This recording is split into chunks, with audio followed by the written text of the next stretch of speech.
शुनैर, चलो तलाक ले लेते हैं। बास के घर की बालकनी पर गुफेई मुड़ा और कमरे में अभी अभी चमकती मुस्कान के साथ लौटी शुनैर को देखते हुए शांत स्वर में बोला, तुमने क्या कहा? गुफेई की बात सुनकर कमरे के भीतर शुनैर स्पष्ट रूप से स्तब्ध रह गई।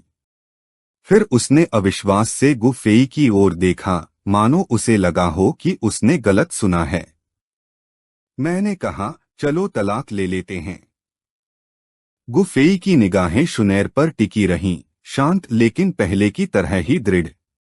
वह मूल रूप से पृथ्वी से था, लेकिन एक कार दुर्घटना के बाद अप्रत्याशित रूप से दोची महाद्वीप में आ पहुंचा। और उससे भी बढ़कर वह गु कबीले के शक्तिशाली 8 तारा 2 सेंट ब्लैक सबमर्ज्ड किंग गुलिये का पोता बन गया। उम्र के हिसाब से गुफेई शुनैर से केवल 1 वर्ष बड़ा था। दोनों बचपन के साथी थे। लेकिन कुछ वर्षों बाद कबीले के मुखिया गु युआन ने अचानक निर्णय लिया कि शुनैर को वुतान सिटी में गुप्त मिशन पर भेजा जाए। उसे श्याओ कबीले के प्राचीन तुओशे जेड की तलाश करनी थी। उस समय गुफेई इसे रोकना चाहता था, लेकिन वह केवल कुछ वर्ष का बच्चा था। गु कबीले में उसकी कोई हैसियत नहीं थी। वह कबीले के मुखिया गु युआन के निर्णय को बदल ही नहीं सकता था। वह केवल यह देख सकता था कि कैसे गु युआन ने शुनैर को गुरियन से बाहर भेज दिया। उसके बाद गुफेई ने मन ही मन शपथ ली कि वह किसी भी तरह शुनैर को वापस लाएगा। 10 वर्षों में गुफेई की साधना तेजी से बढ़ी और वह गु कबीले का सबसे चमकदार प्रतिभाशाली व्यक्ति बन गया। यहाँ तक कि कभी युवा कबीला उत्तराधिकारी माने जाने वाले गु छिन यांग भी उसके सामने फीके पड़ गए। गु कबीले में उसकी प्रतिष्ठा कई वरिष्ठ बुजुर्गों से भी अधिक हो गई। बाद में गुफेई ने कबीले की बुजुर्ग परिषद से कबीला प्रमुख की बेटी को वापस लाने का अनुरोध किया। साथ ही उसने शुनैर से विवाह करने की इच्छा भी व्यक्त की। उसकी वर्तमान स्थिति और अतुलनीय साधना प्रतिभा को देखते हुए स्वयं गु युआन भी इस विवाह के प्रबल समर्थक थे। गु युआन ने तुरंत विवाह के लिए सहमति दे दी। शुनैर के गुरियन लौटने के बाद कबीला प्रमुख गु युआन ने स्वयं गुफेई और शुनैर का विवाह तय किया। हालांकि दोनों का विवाह हो गया था, लेकिन पिछले 6 महीनों से शुनैर ने गुफेई के साथ वैवाहिक संबंध बनाने से इनकार कर रखा था, यहाँ तक कि उसे छूने तक नहीं देती थी। गुफेई के प्रति उसका व्यवहार किसी अजनबी से भी अधिक ठंडा था। 6 महीने से अधिक समय तक गुफेई ने शुनैर के प्रति हर संभव दयालुता दिखाई, लेकिन यह सब एक तरफा ही लगता था। शुनैर ने इसकी कभी कद्र नहीं की। आज शुनैर इतनी खुश इसलिए थी क्योंकि लिन यिंग गुरियन के बाहर से श्याओ यान की खबर लेकर लौटा था। इससे पहले उसने लिन यिंग से गु कबीले की मुख्य 2 तकनीकें भी श्याओ यान तक पहुंचवाई थीं। इतना ही नहीं, वह गोल्डन एम्परर की बर्निंग स्काई फ्लेम की उपजवाला तक देने को तैयार थी। और इस बार उसने लिन यिंग से 3 महीने बाद वुतान सिटी में श्याओ यान से मुलाकात की व्यवस्था करने को कहा था। शुनैर के पति होने के बावजूद गुफेई को उससे कभी कोई उपहार नहीं मिला था। अब तो शुनैर किसी दूसरे पुरुष से गुप्त रूप से मिलने की योजना भी बना रही थी। गुफेई यह कैसे सहन कर सकता था? गुफेई, यह बकवास बंद करो। हमारी शादी को अभी केवल 6 महीने हुए हैं। शुनैर का दिल अशुभ आशंका से भर गया। उसका सुंदर चेहरा तन गया और उसने गंभीर स्वर में कहा। गुफेई ने कोई उत्तर नहीं दिया। वह केवल शुनैर को शांत भाव से देखता रहा। उसकी आंखों में कोई भावना नहीं थी। गुफेई की प्रतिक्रिया देखकर शुनैर को एहसास हुआ कि वह मजाक नहीं कर रहा था। नहीं, मैं सहमत नहीं हूं। शुनैर का चेहरा बदल गया और उसने सिर हिला दिया। क्या शादी के बाद से हम अच्छी तरह नहीं रह रहे थे? हमने कभी झगड़ा तक नहीं किया। मैंने ऐसा क्या गलत किया कि तुम तलाक मांग रहे हो? मैं किसी भी हालत में तलाक के लिए सहमत नहीं होऊंगी। शुनैर ने होंठ भींच लिए और दृढ़ता से गु फेई को घूरती रही। कबीला प्रमुख की बेटी होने के नाते असाधारण प्रतिभा के साथ वह हर तरह से चमकदार थी। यदि उसका तलाक हो जाता तो निश्चित रूप से लोग तरह तरह की अफवाहें फैलाते और उसकी प्रतिष्ठा नष्ट हो जाती। वह ऐसा कभी नहीं होने देगी। डिंग। शुनैर ने क्रोध उत्पन्न किया। भावनात्मक अंक +100। उसी क्षण गु फेई के मन में परिचित सिस्टम सूचना गूंज उठी। शुनैर के गु कबीले से जाने के बाद गु फेई निराशा में डूब गया था और उसी समय उसका भावनात्मक उन्नयन प्रणाली से बंधन हुआ था। महान भाग्य वाले लोगों से भावनात्मक अंक एकत्र करके वह अपनी क्षमताओं को उन्नत कर सकता था। इसी स्पष्ट उन्नयन प्रणाली की वजह से गु फेई पिछले 10 वर्षों में इतनी तेजी से बढ़ पाया था। अच्छी तरह रह रहे थे। है शुनैर के अत्यंत गंभीर चेहरे को देखकर गु फेई व्यंग्यपूर्ण हंसी हंसा। तुम्हें तलाक से इनकार करने का क्या अधिकार है? जिस शुनैर को वह जानता था वह ठंडी लेकिन कोमल थी, लेकिन अब गु फेई को केवल ठंडापन दिखाई देता था। शादी के बाद भी कुछ नहीं बदला था, वे अब भी अजनबियों जैसे थे। मुझे अधिकार क्यों नहीं है? सिर्फ इसलिए कि तुम कहते हो हमें तलाक क्यों लेना चाहिए? गु फेई के चेहरे पर ठंडी हंसी देखकर शुनैर क्रोध से भर उठी और हिस्टीरिया में चिल्लाई। है, तुम तो लगभग बेवफाई की सीमा पर हो और फिर भी मुझसे पूछती हो क्यों? गु फेई फिर से उपहासपूर्वक हंसा। वह इस स्त्री को कई वर्षों से पसंद करता था।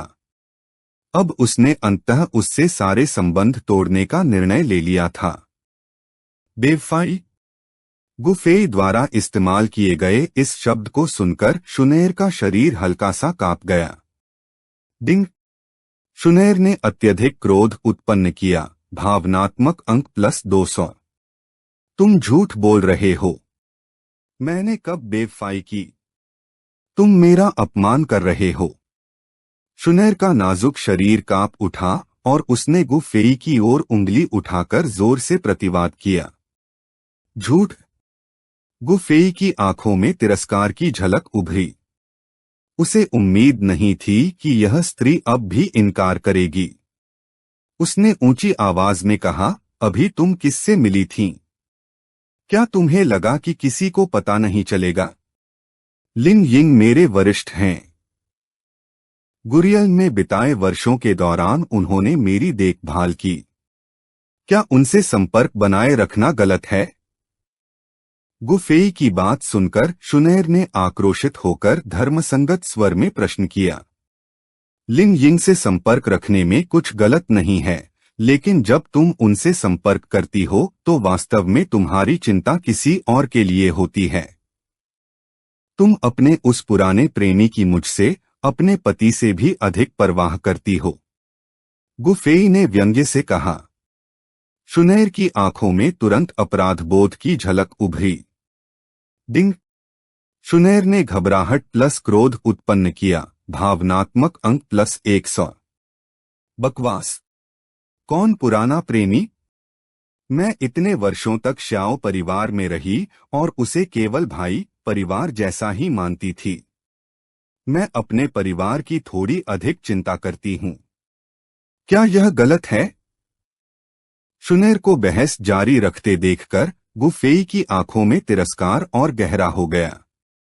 है, ऐसा तथाकथित परिवार का सदस्य जिससे तुम्हारा कोई रक्त संबंध नहीं, जिसके लिए तुमने कबीले की गुप्त 2 तकनीकें तक छिपाकर भेज दी और यहाँ तक कि गोल्डन एम्परर की बर्निंग स्काई फ्लेम की उपजवाला भी दे दी।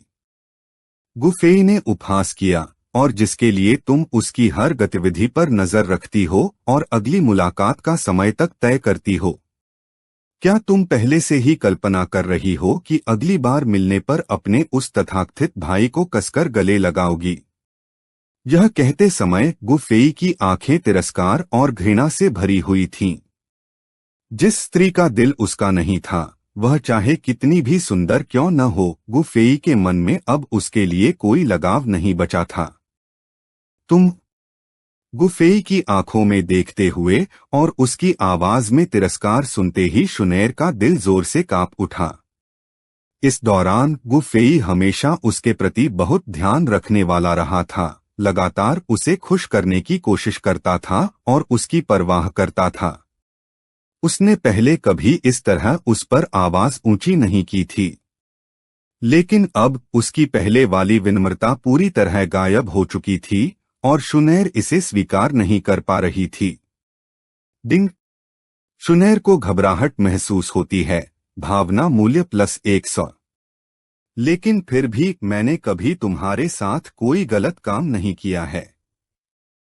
शुनैर ने सिर झुका लिया। गुफेई की आंखों में देखने की हिम्मत नहीं हुई। उसकी आवाज अब पहले जैसी आत्मविश्वास से भरी नहीं थी, उसमें कमजोरी की झलक थी। सच में?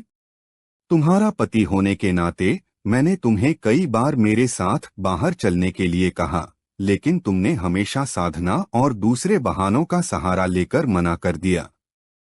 लेकिन जब बात तुम्हारे उस तथाकथित शियाओ यान भाई की आती है, तो तुम बिना कुछ कहे उससे मिलने दौड़ी चली जाती हो, यहाँ तक कि इसे सबसे छिपाती भी हो। क्या तुम्हें यह संदिग्ध नहीं लगता? गुफेई के होठों पर हल्की, लगभग शिष्ट मुस्कान उभर आई। उसमें न व्यंग्य था, न तिरस्कार, बस एक शांत, उदासीन स्वर था। गुफेई के शांत चेहरे को देखकर शुनैर घबरा गई। उसे एहसास हुआ कि शायद गुफेई सचमुच अब उसकी परवाह नहीं करता। इसके अलावा गुफेई की बातों ने शुनैर को गहरी शर्म महसूस कराई। एक पत्नी के रूप में उसने अपने कर्तव्य पूरे नहीं किए थे, और एक विवाहित स्त्री होने के नाते उसे अन्य पुरुषों से उचित दूरी बनाए रखनी चाहिए थी, जो एक अनकहा नियम था। डिंग। शुनैर को अपराध बोध और घबराहट महसूस होती है। भावना मूल्य +200। मैं।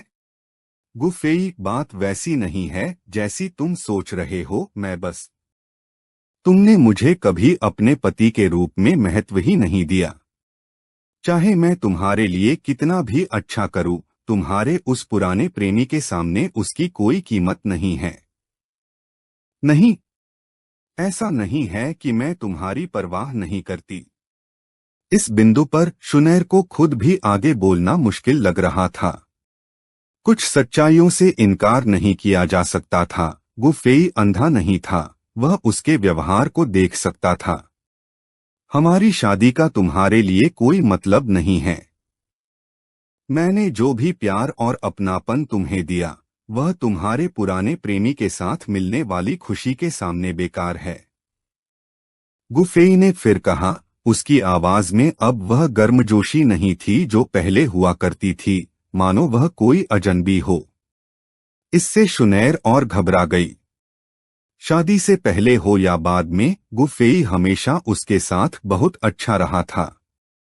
इसके अलावा गुफेई वास्तव में असाधारण था, इस दुनिया का एक प्रतिभाशाली व्यक्ति। इस समय शुनैर किसी भी हालत में गुफेई से तलाक के बारे में सोचना नहीं चाहती थी। इसका उस पर बहुत बड़ा प्रभाव पड़ता। और अब मैं तुम्हारा पति हूँ, फिर भी तुम किसी दूसरे आदमी के साथ इतना अच्छा व्यवहार करती हो, उसे साधना की तकनीकें देती हो, उसे उपजवाला देती हो, और यहाँ तक कि उससे चुपके से मिलने की योजना भी बनाती हो। सबकी नजरों से छिपकर उससे मिलने जा रही हो। क्या आगे चलकर उसके साथ सोने का भी इरादा है? हमारी शादी को 6 महीने हो चुके हैं और हमारा विवाह अभी तक पूर्ण नहीं हुआ है। क्या तुम खुद को किसी दूसरे आदमी के लिए बचाकर रख रही हो? गुफेई की नजर में शुनैर के प्रति और अधिक तिरस्कार झलकने लगा। नहीं। शुनैर घबरा गई और तुरंत चिल्ला उठी। गुफेई के चेहरे को देखकर वह लगभग टूटने की कगार पर पहुंच गई। कौन अपने ही पति की नजरों में इतना तिरस्कृत होना सह सकता है? डिंग।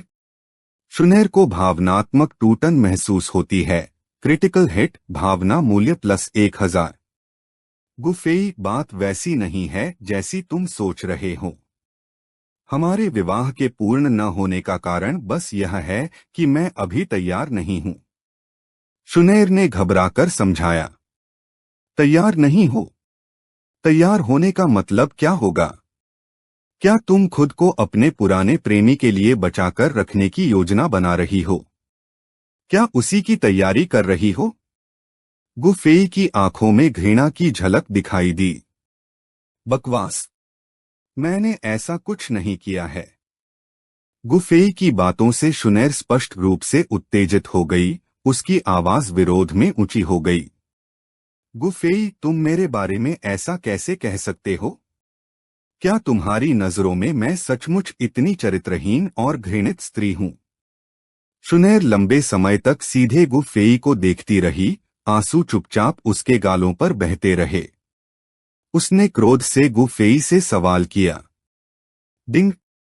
शुनैर को क्रोध महसूस होता है। भावना मूल्य +100। शुनैर पहले से ही सुंदर थी और इस समय आंसुओं से भीगे चेहरे के साथ वह एक मार्मिक सुंदरता बिखेर रही थी। अधिकांश पुरुष इस दृश्य को देखकर उसे सांत्वना देने की इच्छा महसूस करते। हालांकि गुफेई को तनिक भी दया नहीं आई। वह ठंडा और उदासीन बना रहा। अगर ऐसा नहीं है तो फिर क्या है?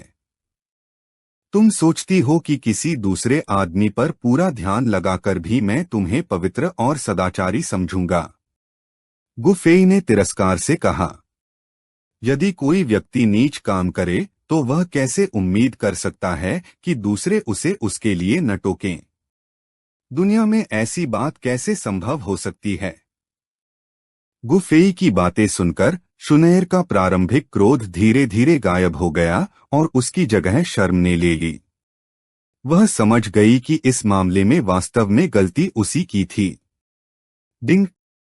शुनैर को अपराध बोध महसूस होता है। भावना मूल्य +100। गुफेई ने कुछ नहीं कहा, बस चुपचाप अपनी कुर्सी पर बैठा रहा। कुछ देर बाद शुनैर ने थोड़ा संयम वापस पाया और गुफेई की ओर देखा, लेकिन उसकी आंखों में सीधे देखने की हिम्मत नहीं हुई। होंठ काटते हुए उसने कहा, मैं बस उसकी मदद करना चाहती थी। मैंने तुम्हारे साथ कोई गलत काम नहीं किया। डिंग। शुनैर को अपराध बोध महसूस होता है। भावना मूल्य +100। उस आदमी को वे विशेषाधिकार मिले हैं जो मुझे तुम्हारे पति होने के बावजूद कभी नहीं मिले। क्या तुम्हें लगता है कि सिर्फ इसलिए कि तुम उसके साथ नहीं सोई हो यह धोखा नहीं कहलाता? अगर तुम उससे मिलने के लिए इतनी बेचैन हो तो क्यों न उसे गु कबीले में लाकर मेरी जगह दे दो? गुफेई ने उसका मजाक उड़ाना जारी रखा। तुम। गुफेई, इतनी घृणित बातें मत करो। मैं उसे केवल परिवार के सदस्य की तरह देखती हूँ। गुफेई की बातें बेहद सीधी थीं और अत्यधिक शर्मिंदा शुनैर ने फिर से थोड़ा क्रोध दिखाया। जो मैंने कहा वह घृणित है। तो क्या तुम्हारे किए हुए काम उससे भी अधिक घृणित नहीं हैं? गुफेई ने पलटकर कहा। इससे शुनैर चुप हो गई। क्या हुआ? क्या मैंने सही निशाना लगा दिया और अब तुम परेशान हो? स्तब्ध शुनैर को देखते हुए गुफेई ने व्यंग्य से पूछा। शुनैर ने सिर झुका लिया, खुद को घबराहट और शर्म के बीच फंसा हुआ महसूस करते हुए। डिंग। शुनैर को घबराहट और शर्म महसूस होती है। भावना मूल्य +100। शुनैर, मैं मानता हूं कि मैं कभी सचमुच तुमसे प्रेम करता था। तुम्हारे लिए मैं लगभग खुद को खो बैठा था। मैंने तुम्हें सब कुछ देने की पूरी कोशिश की। जो भी तुम चाहती थीं, मैंने कभी मना नहीं किया। लेकिन तुम हमेशा सोचती रहीं कि यह सब तुम्हारा अधिकार है। मैं सोचता था कि यह सब अस्थायी है, कि यदि मैं तुम्हारे साथ अच्छा व्यवहार करता रहूं तो एक दिन तुम मेरे लिए अपना दिल खोलोगी। अब आखिरकार मुझे समझ आ गया है कि तुम्हारा दिल हमेशा किसी दूसरे आदमी का रहा है। जब तुम्हारा दिल यहाँ नहीं है और तुम्हारा शरीर भी मेरे साथ रहने को तैयार नहीं है, तो फिर तुम्हें मेरे स्नेह का मुफ्त लाभ उठाने का कोई अधिकार नहीं है। गुफेई की निगाह बर्फ जैसी ठंडी थी और उसकी आवाज तीखी और कठोर। इन शब्दों के साथ शुनैर के दिल में शर्म की भावना और गहरी हो गई, जिससे वह निरुत्तर रह गई। डिंग। शुनैर को अत्यधिक शर्म महसूस होती है। भावना मूल्य +300। तुमने मुझे अपने पति को किस स्थिति में डाल दिया है? हम शादीशुदा हैं, लेकिन तुम अपने ही दिल पर काबू नहीं रख सकती। गुफेई की आवाज धीमी और सिहरन पैदा करने वाली थी। शुनैर ने सिर उठाकर गुफेई के चेहरे पर मौजूद ठंडी अभिव्यक्ति को देखा। वह कुछ समझाना चाहती थी, लेकिन उसके मुंह से कोई शब्द नहीं निकला। कई मायनों में गुफेई सही था। अब जब उसकी शादी हो चुकी थी, तो उसे स्वाभाविक रूप से दूसरे पुरुषों से दूरी बनाए रखनी चाहिए थी। लेकिन वह हमेशा अपनी मनमानी करती रही थी और उसने कभी गुफेई की भावनाओं पर ध्यान नहीं दिया। या शायद उसने उनके बारे में सोचा था, लेकिन कभी परवाह नहीं की। दिन शुनैर भय और मानसिक टूटन का अनुभव करती है। भावनात्मक मूल्य +300। बस अब और कुछ कहने की जरूरत नहीं है, चलो तलाक ले लेते हैं। चूंकि तुम अपना शरीर मुझे देने के लिए तैयार नहीं हो, मैं तुम्हें आजाद कर देता हूं। गुफेई ने अपने सामने खड़ी शुनैर को शांत भाव से देखा। उसका स्वर उदासीन था। मैं। शुनैर ने मुंह खोला, लगभग यह कह ही दिया था, मैं अपना शरीर तुम्हें दे सकती हूं। लेकिन किसी कारण से शब्द उसके होठों तक आकर रुक गए। क्या मैं तुम्हारे भरोसे के बिल्कुल भी लायक नहीं हूं? गुफेई के दृढ़ चेहरे को देखकर शुनैर का चेहरा पीला पड़ गया और उसका दिल दुहक से भर गया। दिन शुनैर दुहक, पीड़ा और शर्म का अनुभव करती है। भावनात्मक मूल्य +300। मेरे पास तुम पर भरोसा करने का क्या कारण है? गुफेई ने पलटकर पूछा। मैं। इस क्षण शुनैर का दिमाग पूरी तरह खाली हो गया था और वह एक पूरा वाक्य भी नहीं बना पा रही थी। बस अच्छे तरीके से अलग हो जाते हैं, एक दूसरे के लिए मुश्किलें पैदा करने की जरूरत नहीं है। आज रात मैं यहां से चला जाऊंगा। गुफेई का शुनैर से बहस जारी रखने का कोई इरादा नहीं था। यह कहकर वह मुड़ा और नीचे जाने की तैयारी करने लगा। यह निवास शुनैर का था। पहले गुफेई हर बात में शुनैर की इच्छा मानता था, इसलिए शादी के बाद भी जब शुनैर ने अपने घर में ही रहने की इच्छा जताई, तो उसने तुरंत सहमति दे दी थी। अब जबकि बात इस हद तक पहुंच चुकी थी, गुफेई को यहां रुकने का कोई कारण नहीं दिखता था। नहीं, नहीं, तुम मेरे पति हो, तुम मुझे छोड़कर नहीं जा सकते। स्थिति की गंभीरता समझते ही शुनैर ने जल्दी से सिर घुमाया और जिद के साथ गुफेई से विनती की। अगर तुम नहीं चाहती कि मैं जाऊं, तो मुझे बताओ, क्या तुम आज रात हमारे विवाह को पूर्ण करोगी? शुनैर की बात सुनकर गुफेई ने भौहें सिकोड़ लीं। उसकी आंखों में अवर्णनीय घृणा थी जब उसने अंतिम बार यह प्रश्न पूछा। मैं। शुनैर निरुत्तर हो गई। उसने पहले भी इस बारे में सोचा था, लेकिन अभी वह तैयार नहीं थी। ठीक है, कल सुबह मैं इस बात की सूचना कुल प्रमुख को दे दूंगा। इस बार गुफेई के कदम बास की इमारत से बाहर निकलते हुए दृढ़ थे। शुनैर की बेताब कोशिशों के बावजूद वह रुका नहीं। अब तक रात हो चुकी थी और अंधकार ने धरती को ढक लिया था। ठंडी चांदनी आकाश से बरस रही थी और पूरी पर्वतमाला पर हल्की चांदी सी परत बिछा रही थी।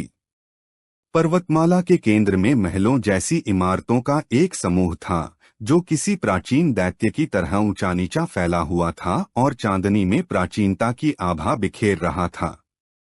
गुफेई अकेला उन प्राचीन महलों से दूर एक पर्वत शिखर पर खड़ा था।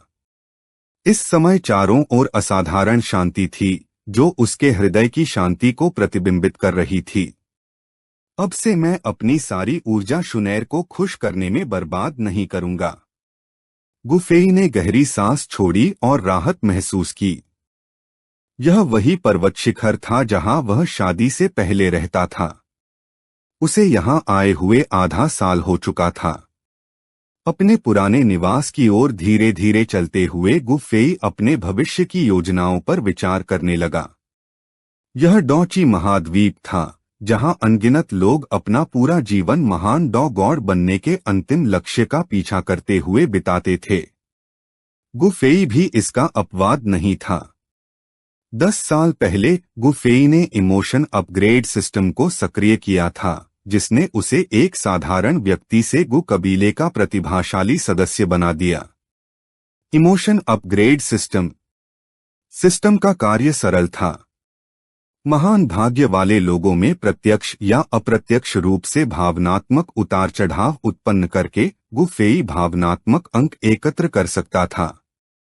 इन भावनात्मक अंकों का उपयोग उसकी विभिन्न क्षमताओं को उन्नत करने के लिए किया जा सकता था। इस दुनिया में लगभग सभी महान भाग्य वाले लोग मूल उपन्यास के नायक शियाओ यान के आसपास थे। भविष्य के फ्लेम एम्परर के रूप में शियाओ यान का भाग्य स्वाभाविक रूप से सामान्य लोगों से कहीं अधिक था। शियाओ यान के अलावा अधिकांश अन्य भाग्यशाली लोग महाद्वीप के उत्तर पश्चिमी क्षेत्र में केंद्रित थे। पिछले कुछ वर्षों में गु फेई का लगभग पूरा ध्यान शुनेर पर केंद्रित रहा था। शुनेर को वापस गु कबीले में लाने के लिए उसने गुरियल में कड़ी साधना की थी। इसके अलावा गु कबीले के कुछ सदस्यों के पास भी थोड़ा बहुत भाग्य था, जिससे गु फेई तेजी से प्रगति कर सका।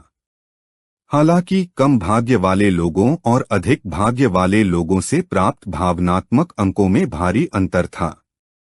उदाहरण के लिए, किसी सामान्य व्यक्ति को प्रभावित करके गु फेई को केवल 0.1 या 0.5 भावनात्मक अंक मिल सकते थे, लेकिन शुनेर जैसे महान भाग्य वाले व्यक्ति को प्रभावित करके वह कई 100 अंक प्राप्त कर सकता था। इसलिए अधिक भावनात्मक अंक जुटाने के लिए गु फेई को डॉची महाद्वीप के भाग्यधारकों को एक साथ इकट्ठा करना था। भावनात्मक अंक 4000। अगले ही क्षण एक पैनल जो केवल गु फेई को दिखाई देता था, उसकी आंखों के सामने प्रकट हुआ। गु फेई को याद था कि शुनेर से तलाक की बात करने से पहले उसके भावनात्मक अंक मुश्किल से 2000 से ऊपर थे, लेकिन अब वे दोगुने होकर 4000 हो चुके थे। इतने लंबे समय तक इन भावनात्मक अंकों को जमा करने के बाद अब मेरी विशेषताओं को उन्नत करने का समय आ गया है। गु फेई के मन में एक विचार कौन था। तुरंत उसके सामने विशेषता पैनल प्रकट हो गया। होस्ट गु फेई, आयु 16 वर्ष, शक्ति स्तर 7 स्टार डॉ एंसेस्टर, योग्यता 101 90 से 110 स्टार डॉ एम्परर रक्तरेखा योग्यता है। शारीरिक क्षमता 78 शाही रक्तरेखा वाले 7वें रैंक के जादुई पशु के अंतिम चरण के बराबर। आत्मा प्रारंभिक स्पिरिट रियल्म। तकनीकें ग्रेट फ्लेम हार्ट सूत्र निम्न स्वर्ग स्तर। डॉ कौशल फ्लेम डिवॉरिंग प्रिजन उच्च पृथ्वी स्तर, सनबर्स्ट फिंगर मध्य पृथ्वी स्तर, हेवेनली स्टार स्टेप्स उच्च पृथ्वी स्तर की गति तकनीक। रसायन विद्या छठा स्तर। सिस्टम पैनल बहुत संक्षिप्त था और गु फेई इससे भलीभांति परिचित था। सिस्टम रसायन विद्या को उन्नत करो। गु फेई ने सिस्टम को आदेश दिया। डिंग होस्ट की वर्तमान रसायन विद्या छठे स्तर पर है। इसे 7वें स्तर तक उन्नत करने के लिए 3999 भावनात्मक अंकों की आवश्यकता होगी। उन्नयन प्रारंभ। भू। अगले ही क्षण विशाल मात्रा में जानकारी गु फेई के मस्तिष्क में प्रवाहित हो गई। रसायन विद्या का ज्ञान उसकी स्मृति में गहराई से अंकित हो गया। रसायन विद्या एक गहन और विशाल विद्या थी। यहाँ तक कि सिस्टम द्वारा उसे दिया गया ज्ञान भी केवल हिमशैल का सिरा था। गु फेई ने अपने मन में मौजूद रसायन विद्या के ज्ञान की सावधानी पूर्वक समीक्षा की और पूरी तरह उसमें डूब गया।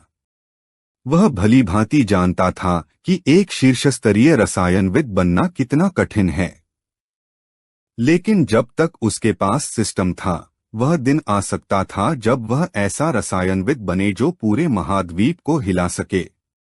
वह पूरी तरह सिस्टम पैनल में डूबा हुआ था, और चूंकि वह उसी पर्वत पर था जहां उसका निवास स्थित था, उसने बाहर की किसी बात पर ध्यान नहीं दिया।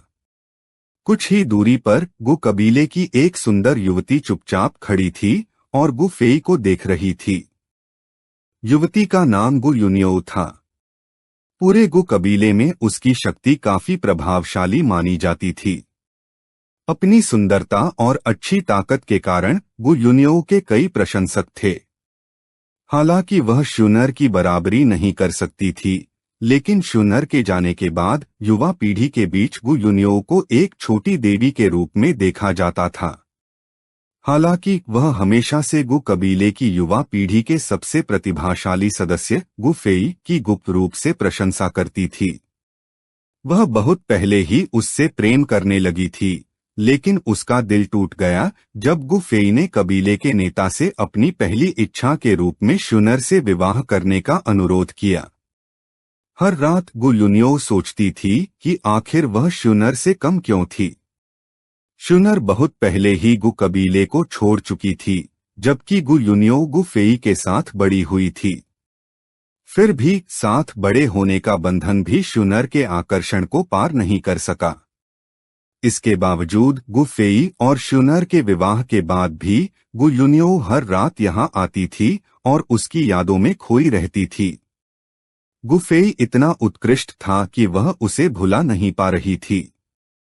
आज गु फेई को फिर से देखकर ऐसा लग रहा था कि उसकी शक्ति एक बार फिर बढ़ गई है।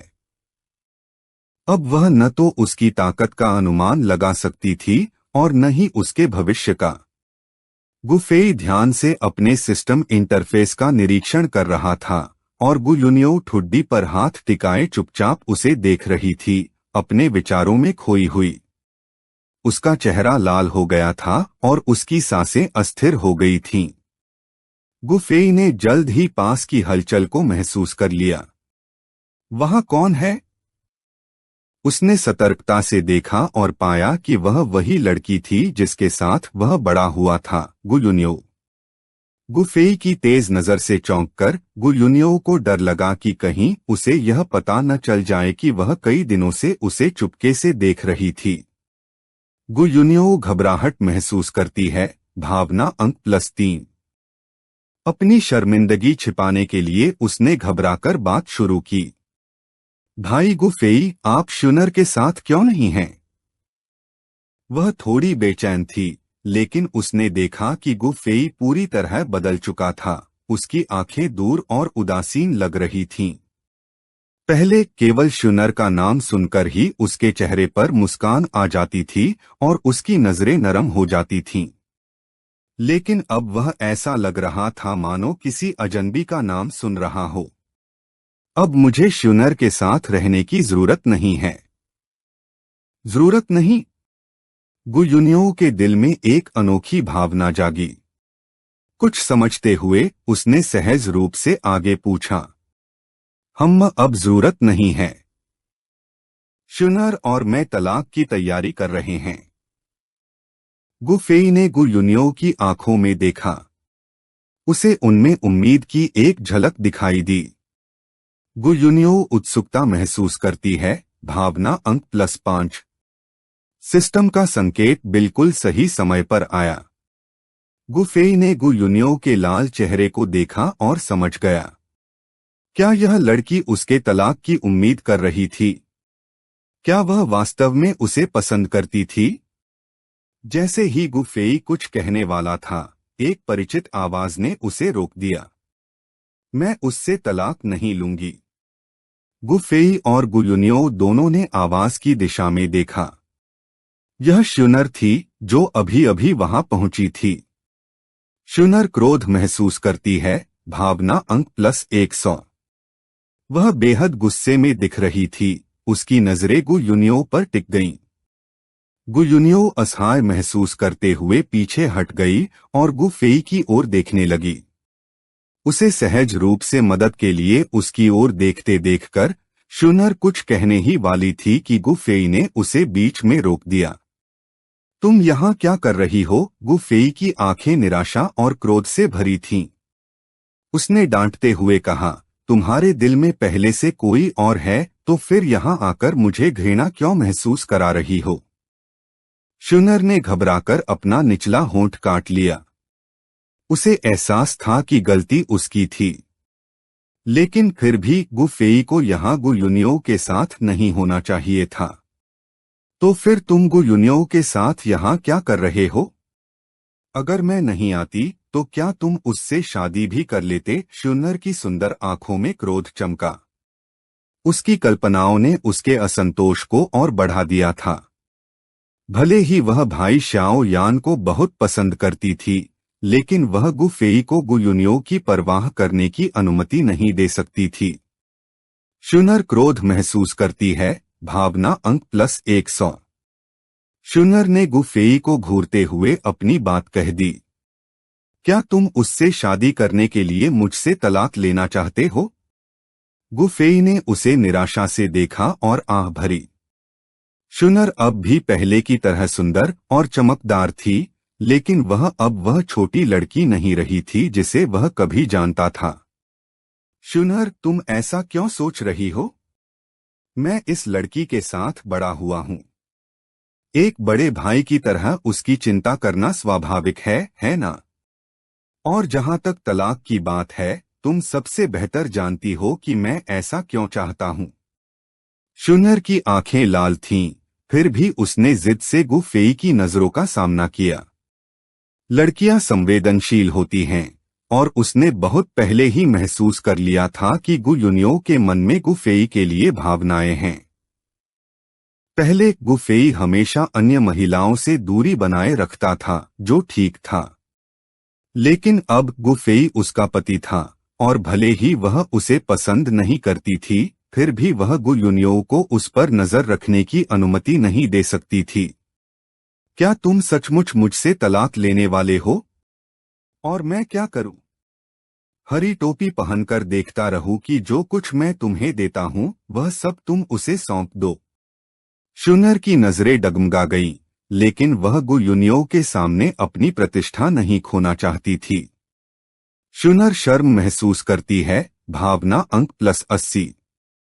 गु युनियो चुपचाप गु फेई के पीछे खड़ी रही और उनकी बातचीत सुनती रही। वह जानना चाहती थी कि गु फेई अचानक तलाक क्यों चाहता था। उसके भारी शब्दों को सुनकर उसे कुछ समझ आने लगा। क्या ऐसा हो सकता है कि शुनर किसी और पुरुष को पसंद करती हो? गु फेई और कुछ नहीं कहना चाहता था। उसने हल्का सा भौहें सिकोड़कर अंधीन रात की ओर देखा। तुम दोनों, बहुत देर हो चुकी है। कृपया घर जाओ। मुझे आराम करना है। शुनर ने अविश्वास से उसकी ओर देखा। वह सचमुच उसे जाने के लिए कह रहा था, लेकिन गु फेई का रवैया दृढ़ था, इसलिए उसके पास गु युनियो के साथ पहाड़ से नीचे उतरने के अलावा कोई विकल्प नहीं था। गु फेई बिना और कुछ सोचे अपने कमरे में लौट गया, अपने सिस्टम इंटरफेस की समीक्षा की और फिर पूरी रात अभ्यास करता रहा। अगली सुबह गु फेई सीधे गु कबीले के क्षेत्र के गहरे भाग में स्थित एक विशाल सभाभवन में गया। उसने पूरी रात नहीं सोया था, लेकिन वह शुनर के बारे में अपना निर्णय ले चुका था। आधे वर्ष तक उसके साथ रहने के बाद भी यदि वह उसका दिल नहीं जीत पाया, तो बेहतर था कि वह उसे जाने दे।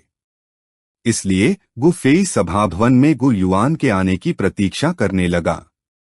वह गु युआन से मिलकर तलाक का प्रस्ताव रखना चाहता था। उसने शुनर से विवाह के लिए गु युआन से अनुरोध किया था, और अब वह तलाक का अनुरोध करने जा रहा था। गु फेई ने कड़वी मुस्कान छोड़ी, लेकिन फिर उसे पिछली रात मिले भावना अंकों की याद आई और उसके चेहरे पर थोड़ी राहत दिखाई दी। कुछ देर तक गु कबीले के सभाभवन में प्रतीक्षा करने के बाद एक आकृति चुपचाप मुख्य आसन पर प्रकट हुई। वह व्यक्ति लगभग 40 वर्ष का प्रतीत होता था। एक साधारण मध्यम आयु के व्यक्ति जैसा दिखता था, सादे लिनन के वस्त्र पहने हुए और चेहरे पर मुस्कान लिए हुए। यह व्यक्ति गु युआन था, गु कबीले का नेता। इस समय गु युआन स्नेहपूर्ण दृष्टि से गु फेई को देख रहा था। कबीले के नेता के रूप में वह युवा पीढ़ी के नेता के तौर पर गु फेई की शक्ति से बहुत प्रसन्न था, और शूनर के पिता होने के नाते उसके मन में अपने दामाद के लिए भी अच्छा प्रभाव था।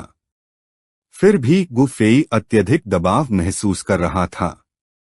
आखिरकार उसके सामने खड़ा व्यक्ति गु कबीले का नेता था, जो उसके दादा से भी कहीं अधिक शक्तिशाली था। उस युग में जब कोई डॉदी नहीं था, गु युआन अपनी नौतारा डॉ सेंट की अंतिम अवस्था की शक्ति के साथ अजेय था। आज तुम्हें मेरे पास क्या लाया है? गु युआन को इस बात का पता नहीं था कि पिछली रात गु फेई ने शुनर को पहाड़ से भगा दिया था। स्वयं शुनर भी जानती थी कि अगर दूसरों को यह पता चल गया तो उसके लिए यह बेहद शर्मनाक होगा। गु युआन की प्रतिक्रिया देखकर गु फेई को एहसास हुआ कि उसे अभी तक कुछ पता नहीं है। शुरुआत में गु फेई सीधे बात करना चाहता था, लेकिन शुनर गु युआन की बेटी थी। यहाँ तक कि बाघ भी अपने शावकों को नहीं खाता, इसलिए कबीले के नेता के रूप में गु युआन खुलकर अपनी बेटी का पक्ष न भी ले तो भी मामले को संभालते समय कुछ पक्षपात अवश्य दिखाएगा। मेरी और शुनर की शादी को अब 6 महीने हो चुके हैं।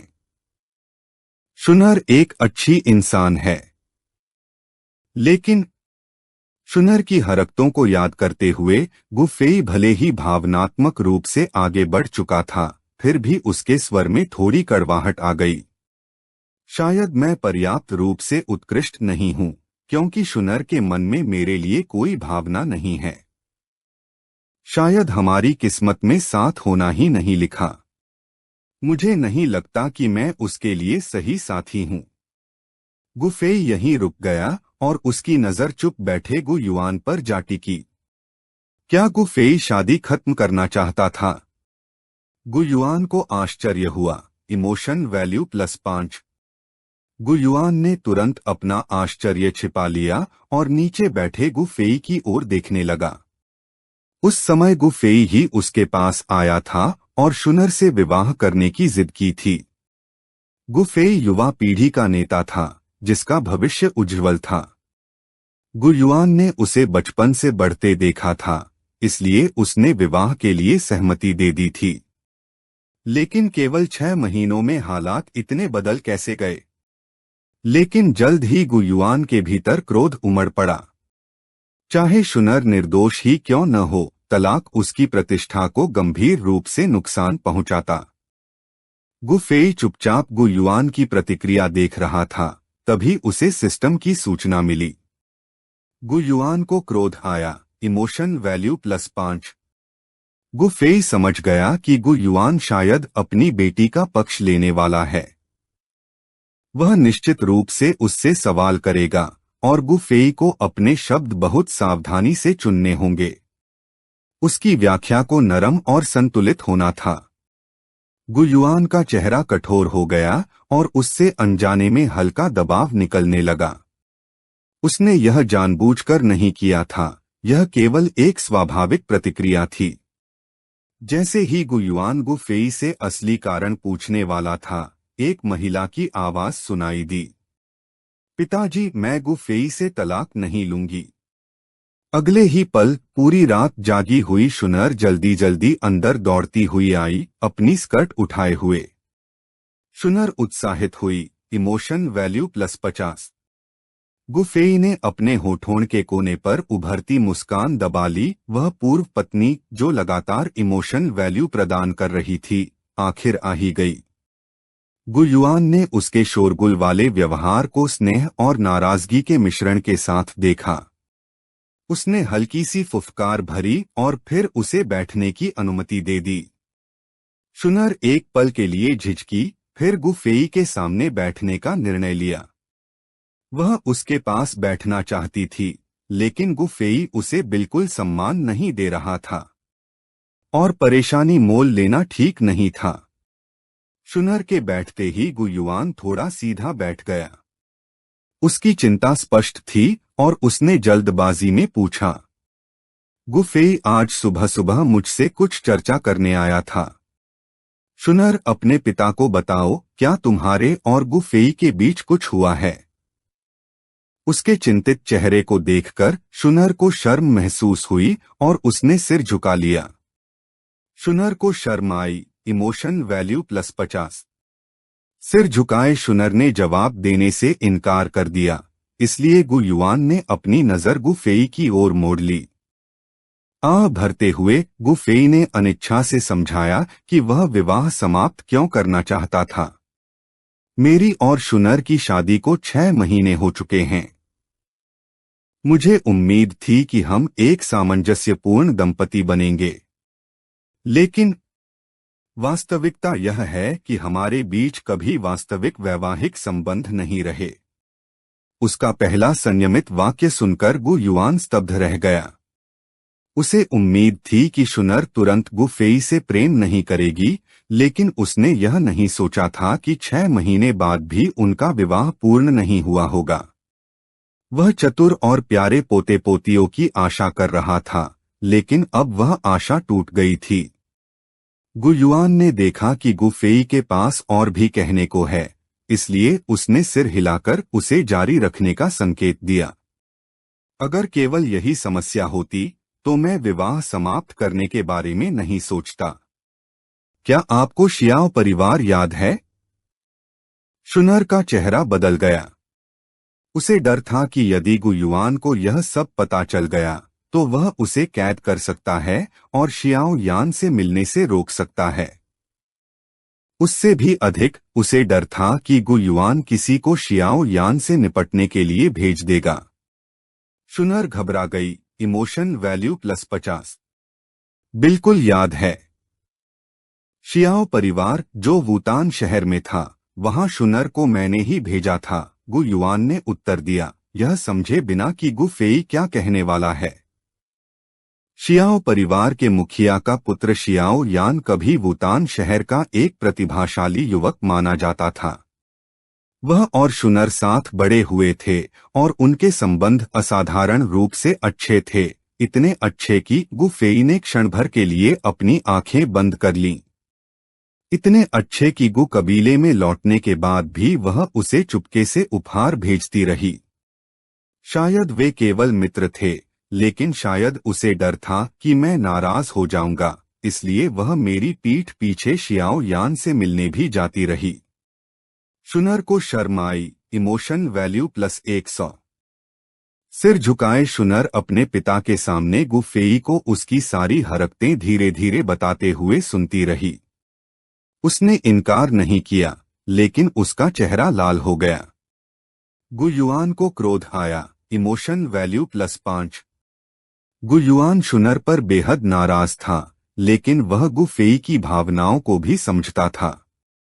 एक पुरुष होने के नाते यदि उसकी स्त्री ऐसा करती तो वह भी क्रोधित होता, इतना क्रोधित कि तलाक तक की बात सोच लेता। लेकिन शुनर उसकी बेटी थी और स्वाभाविक रूप से वह उसकी रक्षा करना चाहता था। साथ ही उसे गुफेई के लिए भी बुरा लग रहा था और उसने मन ही मन आह भरी। शुनर, तुम ऐसा कैसे कर सकती थी? शियाओ यान तुम्हारे पति जितना भी अच्छा नहीं है, फिर भी तुमने ऐसा शर्मनाक काम किया। तुमने सचमुच मुझे निराश किया है। शुनर को शर्म आई। Emotion value +200। अपने पिता की डांट सुनकर शुनर और भी शर्मिंदा हो गई, लेकिन फिर गु युआन का स्वर बदल गया। शुनर को निश्चित रूप से अपनी गलती पर पछतावा है। क्यों न तुम दोनों कुछ समय लेकर अच्छी तरह सोचो। यदि 1 महीने बाद भी तुम तलाक पर अड़े रहते हो तो मैं सहमत हो जाऊंगा। गुफेई के चेहरे पर एक अजीब सा भाव उभरा। उसने कभी नहीं सोचा था कि डोची महाद्वीप में भी तलाक के लिए कूलिंग ऑफ पीरियड जैसी कोई चीज होगी। निश्चित रूप से गुफेई इस हास्यास्पद प्रस्ताव से सहमत नहीं होना चाहता था। 1 महीना? क्या गु युआन सोचता था कि इससे वह शुनर के विश्वासघात को माफ कर देगा? लेकिन इस समय गुफेई सीधे गु युआन का सामना नहीं कर सकता था उसकी शक्ति अभी इतनी नहीं थी कि वह गु कबीले के भीतर मनमानी कर सके। उसके पास अनिच्छा से सिर हिलाने के अलावा कोई विकल्प नहीं था। कबीले के नेता, जैसा आप कहेंगे वैसा ही होगा। गुयुआन ने संतोष से सिर हिलाया, लेकिन गु फेई के अगले शब्दों ने उसे चौंका दिया। हालांकि मेरा मानना है कि 1 महीने बाद भी मेरी भावनाएं नहीं बदलेंगी। कबीले के नेता के रूप में गु युआन के पास काफी अधिकार था। चूंकि उसने गु फेई और शुनर के अलगाव को टालने का निर्णय लिया था, इसलिए गु फेई को अस्थायी रूप से सहमत होना पड़ा। लेकिन भविष्य में क्या होगा, यह कौन कह सकता था। गु फेई खड़ा हुआ, आदरपूर्वक गु युआन को प्रणाम किया और फिर वहां से चला गया। पूरे समय के दौरान उसने शुनैर की ओर एक नजर तक नहीं डाली। शुनैर और गु युआन दोनों ने यह बात नोटिस की। शुनैर के मन में एक अजीब सी भावना उठी। क्या गु फेई पहले उससे गहराई से प्रेम नहीं करता था? फिर सब कुछ इतना अचानक कैसे बदल गया? उसने असंतोष में अपने होंठ काट लिए। गु फेई के जाने के बाद गु युआन ने एक भारी आह भरी। उसकी बेटी को बहुत लाड़ प्यार मिला था, जिसके कारण वह मनमौजी और लापरवाह बन गई थी। विवाह के बाद भी वह दूसरे पुरुष के साथ उलझी हुई थी। क्या यह सब गु युआन की अत्यधिक नरमी और छूट का परिणाम नहीं था? शुनैर अपनी दिवंगत मां से बहुत मिलती जुलती थी, इसलिए गु युआन ने अनजाने में उससे अपनी अपेक्षाएं कम कर दी थीं। लेकिन अब उसकी वह कभी प्यारी और नाजुक बेटी ऐसी बन चुकी थी जो नियमों और मर्यादाओं की परवाह नहीं करती थी। गु युआन अब यह भी नहीं समझ पा रहा था कि उसके पुराने फैसले सही थे या गलत। वह साफ देख सकता था कि गु फेई का अनुरोध और उसका स्वयं का उत्तर दोनों मिलकर शुनैर के प्रति गु फेई के बचे खुचे स्नेह को धीरे धीरे खत्म कर रहे थे, और इसके लिए वह अपनी बेटी को ही दोषी मानता था। शुनैर, क्या तुम्हें अपनी गलती का एहसास है? जब तुमने गु फेई से विवाह कर लिया है तो तुम्हें अपने आचरण का ध्यान रखना चाहिए। तुम किसी दूसरे पुरुष से चोरी छिपे कैसे मिल सकती हो? और फिर उस शाओ यान में ऐसा क्या है जो गु फेई में नहीं है? वह तो बस एक निकम्मा है, क्या वह इसके योग्य भी है? गु युआन ने बहुत पहले ही लोगों को शाओ कबीले की जांच के लिए भेज दिया था, इसलिए वह जानता था कि गु फेई का शाओ यान को प्रतिभाशाली कहने वाला दावा झूठ था। शाओ यान एक साधारण निकम्मे से अधिक कुछ नहीं था। युवा पीढ़ी की देवी कही जाने वाली शुनैर किसी ऐसे व्यक्ति में रुचि कैसे ले सकती थी? गु युआन का स्वर कठोर नहीं था, वह बस एक पिता की अपनी बेटी को दी जाने वाली सामान्य सलाह थी। उसे लगा कि उसका लहजा पर्याप्त रूप से नरम था, लेकिन शुनैर शिकायतों से भरी हुई थी। वह अब भी नहीं मानती थी कि गलती पूरी तरह उसी की थी। पिताजी, गु फेई तो बस बात का बतंगड़ बना रहा है। आप मुझे ही क्यों डांट रहे हैं? गु युआन ने शुनैर को घूर कर देखा, लेकिन उसकी आंसुओं से भरी आंखें देखकर उसका दिल पिघल गया। अंततः उसने हार मानते हुए एक लंबी सांस ली। उसने हाथ हिलाकर शुनैर को जाने का संकेत दिया और गु फेई को मनाने के तरीकों के बारे में सोचने लगा। आखिरकार जाने से पहले गु फेई के शब्द दृढ़ थे, वह सचमुच शुनैर को तलाक देना चाहता था। शुनैर के जाने के बाद गु युआन लंबे समय तक सोचता रहा। अंत में उसने गु फेई के दादा गु लिए से मिलने और इस युवा दंपति के संबंधों पर चर्चा करने का निर्णय लिया। उसे उम्मीद थी कि शायद गु लिए गु फेई को अपना फैसला बदलने के लिए मना सकें। गु फेई अपने दादा का बहुत सम्मान करता था, इसलिए यदि गु लिए उससे बात करते तो अभी भी उम्मीद बची हो सकती थी। इसी बीच यह खबर कि गु फेई और शुनैर एक के बाद एक कबीले के मुखिया से मिलने गए थे, शीघ्र ही पूरे विशाल गु कबीले में फैल गई। पिछली रात शुनैर के साथ पर्वत शिखर से हटाई गई गु यूनियों द्वारा फैलाए गए संकेतों और अफवाहों ने इस कहानी को और भी अधिक चर्चित बना दिया। गु यूनियों ने जाते समय चालाकी भरी मुस्कान के साथ पिछली रात की कुछ घटनाओं का जिक्र कर दिया था। इसके बाद गु कबीले में अफवाहें और भी तेजी से फैलने लगीं। अब कबीले के कई लोग जान चुके थे कि गु फेई और शुनैर के संबंधों में दरार आ चुकी है।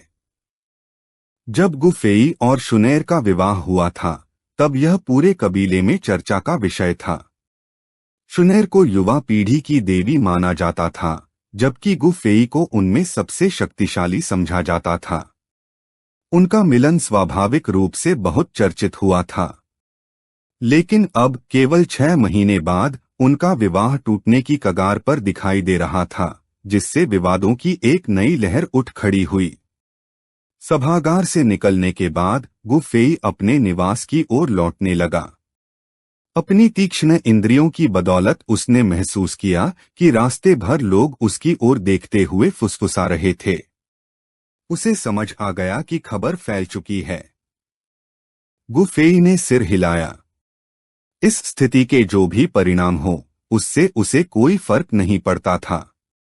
सामान्यतः जो लोग उसकी चापलूसी करते थे वे उससे दूरी बनाए रखते थे और दूर खड़े होकर आपस में बातें करते थे।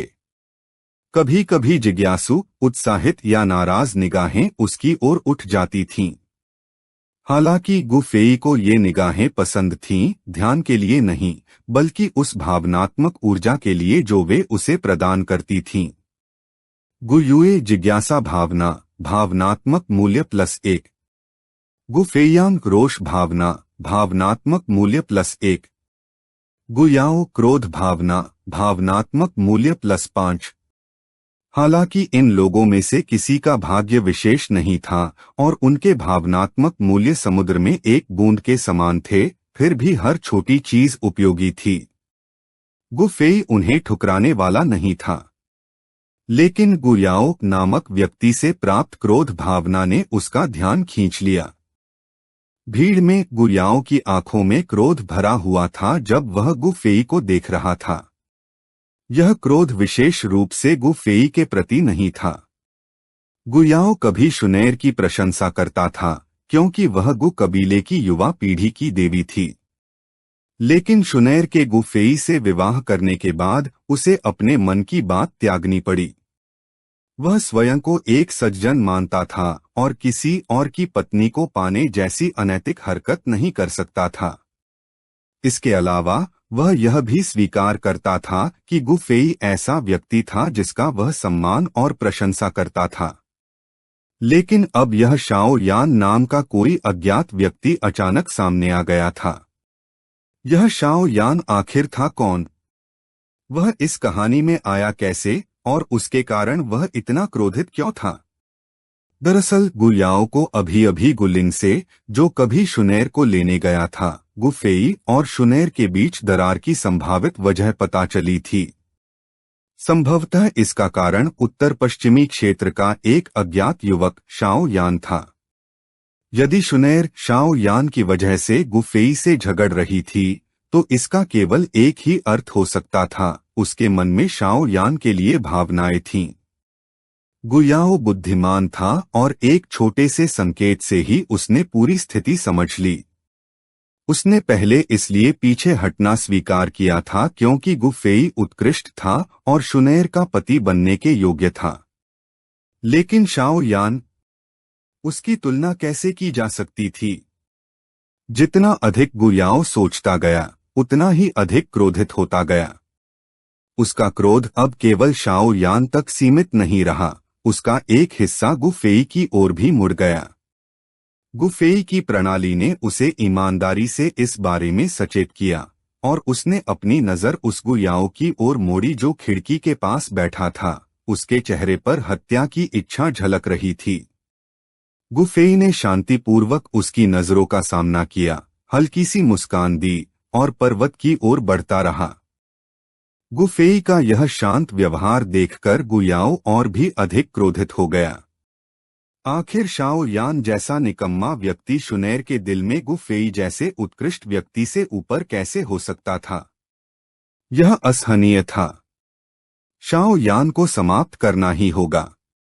जैसे ही यह विचार उसके मन में आया, गु याओ ने निर्णय ले लिया। वह तुरंत कार्रवाई करेगा। गु याओ अपने निर्णायक स्वभाव के लिए जाना जाता था और अब शाओ यान अनजाने में उसके रास्ते में आ गया था।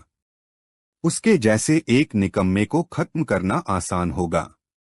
हालांकि गु याओ अंधाधुंध हत्या करने वाला व्यक्ति नहीं था, लेकिन शाओ यान ने ऐसी स्त्री पर नजर डालने की हिम्मत की थी जिसे पाने का वह कभी अधिकारी नहीं था।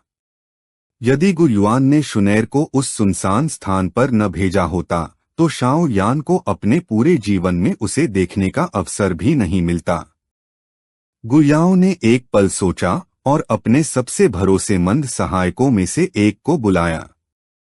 तुरंत उत्तर पश्चिमी क्षेत्र की ओर निकल जाओ। सहायक ने थोड़ा उलझन में उसकी ओर देखा, लेकिन तभी उसने गु याओ की आंखों में भरी हुई प्रचंड हत्या की भावना देखी। शाओ यान को ढूंढो और उस कचरे का अंत कर दो। गु याओ की शक्तिशाली आभा और भयावह नजर से सहायक इतना डर गया कि उसके माथे पर ठंडा पसीना आ गया। उसने तुरंत सिर झुकाकर आदेश मानने की सहमति दे दी। जब शाओ यान से निपटने के लिए एक हत्यारा भेजा जा रहा था, तब गु फेई अपने पर्वत शिखर पर लौट आया।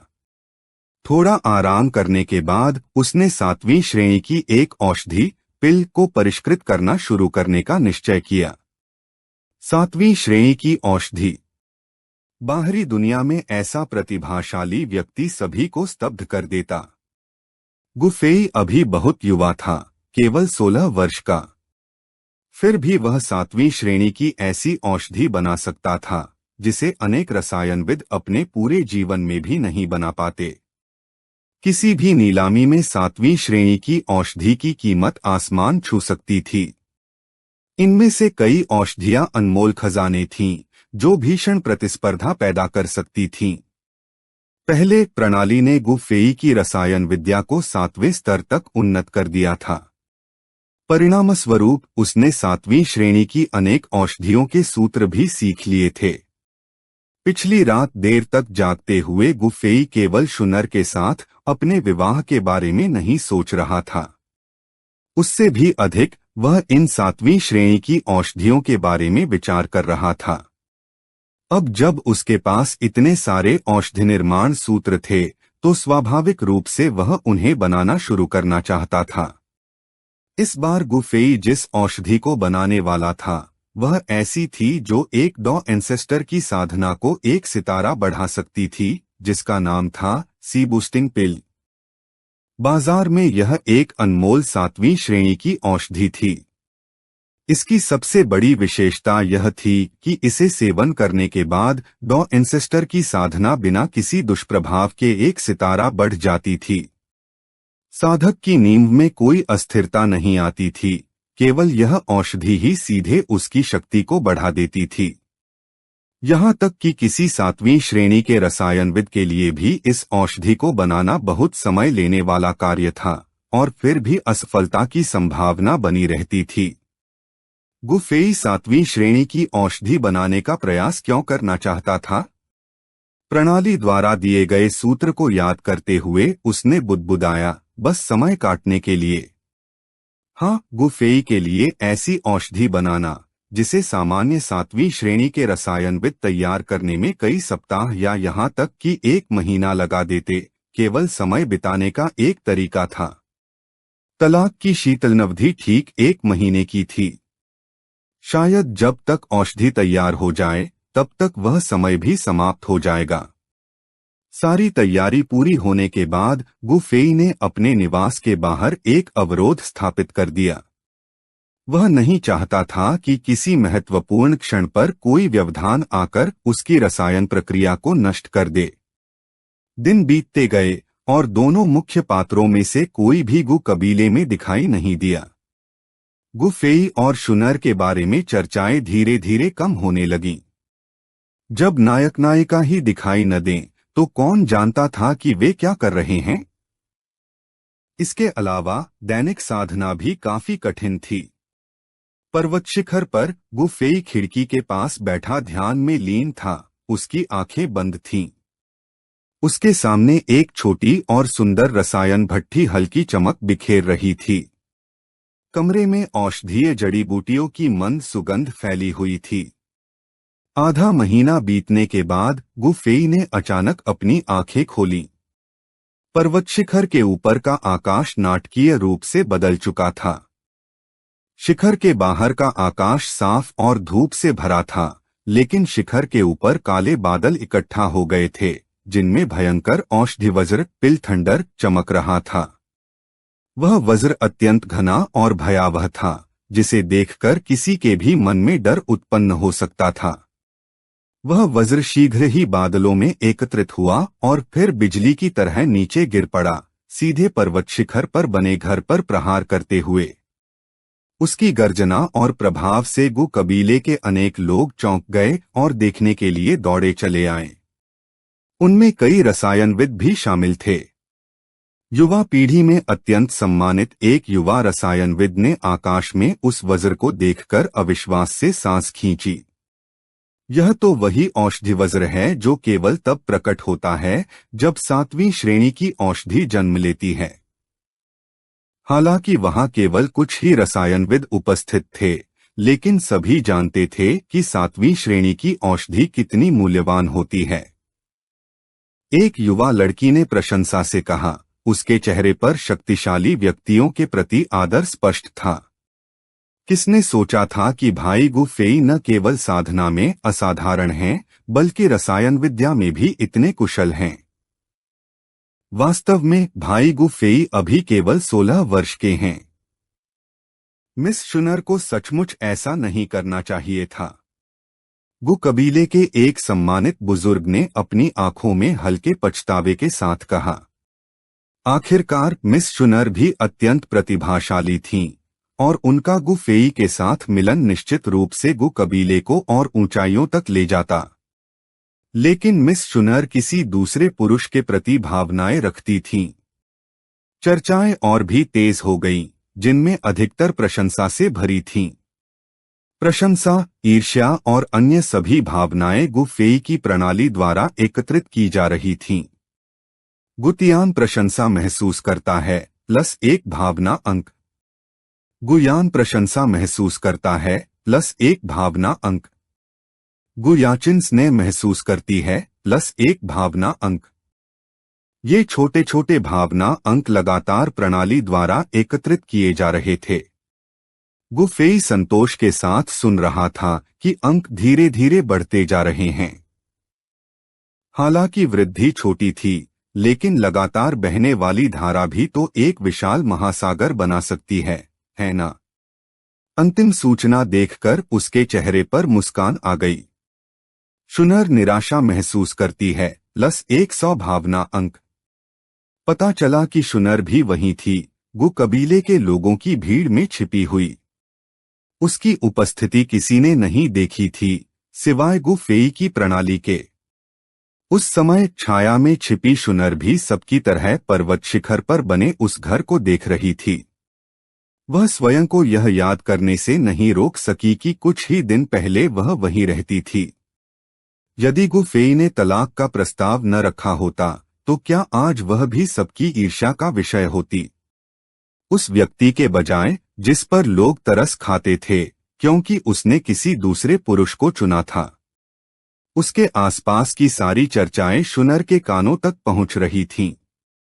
उसकी उच्च साधना स्तर के कारण वह शोरगुल उसे ऐसे महसूस हो रहा था जैसे तलवारें और खंजर उसके कानों और हृदय को भेद रहे हों। शुरुआत में तो उसे गु फेई से जुड़ी किसी भी बात की परवाह नहीं होनी चाहिए थी, है ना? फिर इन लोगों की बातें सुनकर उसके हृदय में निराशा क्यों उत्पन्न हो रही थी? शुनर अत्यंत बेचैन महसूस कर रही थी। उसने अपना निचला होंठ काटा, भौहें सिकोड़ लीं और दूर स्थित पर्वत शिखर की ओर देखा। उसकी दृष्टि शून्य में खोई हुई थी, मानो वह गहरे विचारों में डूबी हो। हालांकि शुनर गु फेई को पसंद नहीं करती थी, लेकिन शक्तिशाली व्यक्तियों के प्रति उसका सम्मान उसे यहाँ खींच लाया था। क्योंकि उसने एक उच्चस्तरीय औषधि जैसी शक्तिशाली उपस्थिति महसूस की थी, इसलिए वह उत्साह देखने के लिए तुरंत यहाँ आ गई थी। आखिरकार उसके पिता गु युआन वास्तव में बहुत क्रोधित थे और उन्होंने घोषणा की थी कि उसे 1 महीने तक घर में ही रहना होगा। जब तक गुफेई फिर से उसके पिता से मिलने नहीं आता, तब तक उसे स्वतंत्र रूप से घूमने की अनुमति नहीं होगी। अपने मन की गहराइयों में शुनर स्वयं को गुफेई को दोष देने से नहीं रोक पा रही थी। आधा महीना बीत जाने के बाद जब उसने एक उच्चस्तरीय औषधि के प्रकट होने का आभास किया, तो वह गु युआन की नजर बचाकर चुपके से बाहर निकल आई। रास्ते भर शुनर उत्साहित थी, यह सोचते हुए कि गु कबीले के किसी बुजुर्ग ने एक उच्चस्तरीय औषधि का निर्माण किया होगा। किसने सोचा था कि उस 7वीं श्रेणी की औषधि को बनाने वाला वास्तव में गु फेई ही होगा। शुनर गु फेई के हाथों से निकली 7वीं श्रेणी की औषधि को देखते हुए थोड़ा असहज महसूस कर रही थी। कुछ देर सोचने के बाद उसने उस दिन हुई घटना को फिलहाल एक तरफ रखने का फैसला किया। आखिरकार शक्तिशाली लोगों की प्रशंसा करने की इच्छा गु कबीले के हर सदस्य के दिल में बसती है। हालांकि उसे गु फेई पसंद नहीं था, लेकिन उसे 7वीं श्रेणी की औषधि सफलतापूर्वक तैयार करने पर बधाई देने में क्या हर्ज था। उसने खुद को समझाया कि वह गु फेई से मिलने जाए और जो अप्रिय चर्चाएं उसने सुनी थीं, उन्हें अपने मन से निकाल दे। जब शुनर गु फेई को बधाई देने और शायद पिछली स्थिति की व्याख्या करने की तैयारी कर रही थी, तब भी वह उससे संबंध सुधारने की आशा रखती थी। आखिरकार गु फेई जैसा प्रतिभाशाली व्यक्ति उसका पति हो, यह उसके लिए गर्व की बात थी। इस समय शुनैर को याद भी नहीं था कि गु फेई ने अलग होने का प्रस्ताव क्यों रखा था। उसे अब भी लगता था कि वह बात को बढ़ा चढ़ाकर देख रहा है। क्या इतनी छोटी सी बात पर अलग होने की बात करना जरूरी था? शुनैर अब भी सोचती थी कि जब तक वह एक कदम पीछे हटेगी, गु फेई उसे माफ कर देगा। आखिरकार क्या गु फेई उसे इतना पसंद नहीं करता था कि गु युआन से उसकी पहली मांग उसी से विवाह करने की थी। गु फेई उससे प्रेम करता था, है ना? लेकिन अगले ही क्षण शुनैर के कदम रुक गए। वह पहले ही पर्वत की तलहटी तक पहुंच चुकी थी और चढ़ाई शुरू करने ही वाली थी कि एक सेवक आगे बढ़कर उसे रोकने लगा। क्षमा कीजिए मिस शुनैर, स्वामी ने निष्कासन आदेश जारी किया है और निर्देश दिया है कि कोई भी उन्हें परेशान न करे। सेवक का स्वर शांत था, उसमें स्पष्ट शिष्टता थी, लेकिन वह वैसा नहीं था जैसा वह सामान्यतः पर्वतस्वामी की पत्नी से बात करते समय रखता था। शुनैर की आंखें क्रोध से फैल गईं। इन सेवकों ने उसे पहले कभी मिस शुनैर नहीं कहा था, न ही वे कभी इतने दूर दूर रहे थे। पहले जब भी गु फेई साधना में मग्न होता और निष्कासन आदेश देता, वह आदेश उस पर कभी लागू नहीं होता था। वह हमेशा इस पर्वत पर स्वतंत्र रूप से आ जा सकती थी। यह वही वादा था जो गु फेई ने विवाह के समय किया था कि डॉची से भरपूर यह पर्वत शुनैर के लिए कभी निषिद्ध नहीं होगा। यह देखकर शुनैर कुछ कहना चाहती थी, लेकिन सेवक ने तुरंत उसे रोक दिया। स्वामी ने तुरंत अगली औषधि को परिष्कृत करना शुरू करने का निर्णय लिया है और उन्हें किसी के द्वारा भी बाधित नहीं किया जा सकता। यह सुनकर शुनैर जैसी प्रतिभाशाली व्यक्ति भी स्तब्ध रह गई। वह एक और औषधि बनाने जा रहा है, और जिस गंभीरता से गु फेई इसे ले रहा है, उससे तो लगता है कि यह भी कोई उच्चस्तरीय औषधि होगी। शुनैर अपने मन में आह भरने से खुद को रोक नहीं सकी। क्या गु फेई कोई राक्षस है? सामान्य 7वीं श्रेणी के रसायनविद एक 7वीं श्रेणी की औषधि बनाने के बाद पूरी तरह थक जाते हैं। उन्हें उबरने के लिए कई दिन, कभी कभी 1 सप्ताह से भी अधिक समय चाहिए होता है। आखिरकार ऐसी औषधि बनाने में न केवल भारी मात्रा में डॉची की आवश्यकता होती है, बल्कि मानसिक शक्ति भी अत्यधिक खर्च होती है।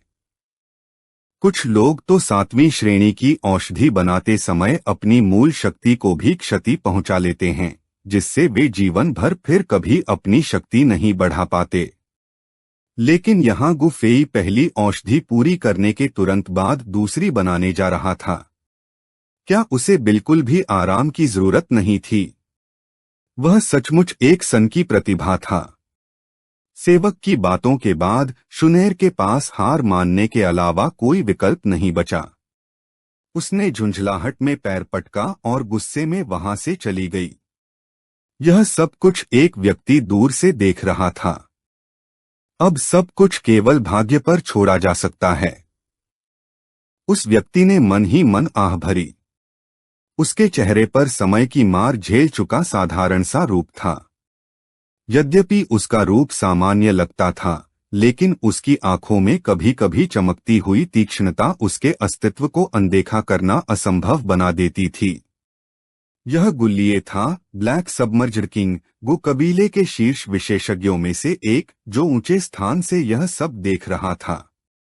गुल्लिये कुछ समय से इन दोनों युवाओं के संघर्ष को देख रहा था। उसने असहाय मुस्कान के साथ लंबी सांस छोड़ी।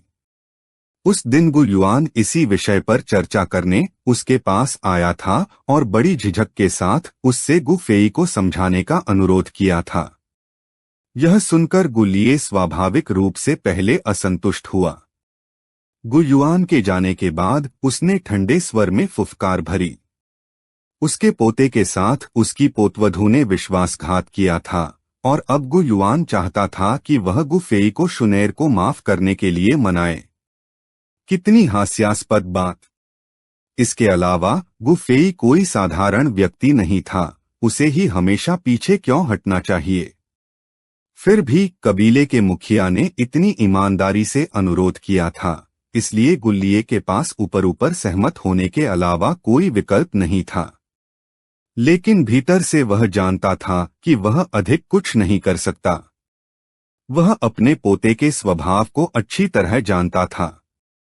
गु फेई दृढ़ इच्छा शक्ति वाला था और जो काम वह नहीं करना चाहता वह नहीं करेगा, चाहे गुल्लिये दादा होने का अधिकार ही क्यों न इस्तेमाल करे। इसके अलावा निजी तौर पर गुल्लिये नहीं चाहता था कि उसका प्रतिभाशाली पोता ऐसा अपमान सहे। दुनिया में स्त्रियों की कमी नहीं है, गु फेई को केवल एक स्त्री के लिए क्यों अटका रहना चाहिए? समय बीतता गया और गु कबीले के लोग लगातार उस पर्वत पर आते रहे जहां गु फेई रहता था और प्रशंसा से ऊपर देखते रहे। जैसे जैसे प्रशंसा और सम्मान की भावनाएं धीरे धीरे प्रणाली में प्रवाहित होती गईं, अंततः दूसरी 7वीं श्रेणी की औषधि का जन्म हुआ। परिचित काले बादल और औषधि विद्युत फिर से पर्वत के ऊपर इकट्ठा हो गए। असंख्य गु कबीले के सदस्य फिर से गु फेई के पर्वत के चारों ओर एकत्र हो गए ताकि इस दृश्य को देख सकें। जैसे जैसे औषधि विद्युत बार बार नीचे गिरती रही, उसका भयावह दबाव सैकड़ों मील तक फैल गया। कई दर्शकों के चेहरे पीले पड़ गए और वे उस दबाव को सहन नहीं कर सके। कुछ लोग चिंता करने लगे कि कहीं गु फेई को कुछ हो न जाए। आखिरकार उसने अभी अभी एक 7वीं श्रेणी की औषधि बनाई थी, उसकी विद्युत का सामना किया था और अब वही सब फिर से करने की तैयारी कर रहा था। चिंता क्यों कर रहे हो? क्या तुम्हें नहीं पता गु फेई कौन है? वह ऐसी मामूली औषधि विद्युत से परेशान नहीं होता। बिल्कुल। गु फेई की चिंता करने के बजाय अपनी रसायन विद्या सुधारने पर ध्यान क्यों नहीं देते? भीड़ में हंसी फैल गई और जो व्यक्ति चिंता कर रहा था वह शर्म से लाल होकर सिर खुजलाने लगा।